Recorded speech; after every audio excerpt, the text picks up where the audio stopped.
Hello, I'm going to try to pick this Yale padlock today.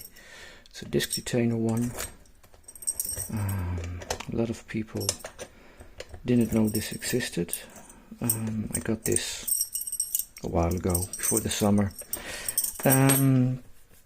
Yesterday someone showed another one that he picked in the Tool and L Discord, and that made me think of this one again. So I went to look for my video and I found out I didn't film this one yet. So that's what I'm going to try to do now. Haven't picked it yet. I have picked it yet. Haven't filmed it yet. It's been a while since I picked disc detainer. So I found out I'm quite rusty.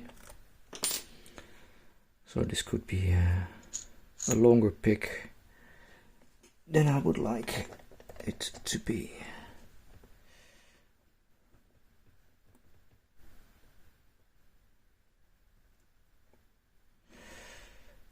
Let's find out.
There we go.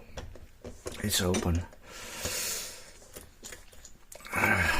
It's a bit mushy inside. The feedback isn't very clear. There are no false gates.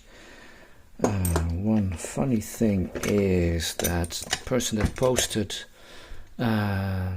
his lock on the Tool Discord mentioned that his lock had to be tensioned from the first disc. Mine doesn't. Mine tensions from one of the middle discs. And I still need to make a tensioner for rear or so I trouble finding my words. Must be a bit tired. So I did tension from the first disc, and once I felt the discs, all the other discs were set, I used my picking tip to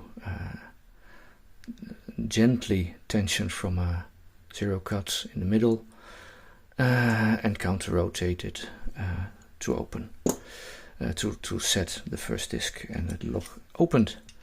So I think this is a nice lock for beginners to start disc detainer, as long as you can find one that's tensioning from the first disc. Tensioning from one of the middle discs is a little bit more advanced, but still, once you get used to it, not too bad. It's not an expensive lock, less than 20 euros I think. So if you have a disc detainer pick, the Sparrows one, or a 3D printed one, or a nice, more expensive one like I have, very nice IWB pick, well, be sure to pick one of these up if you want to practice. Yeah, I think that's all I have to say. Have a nice day.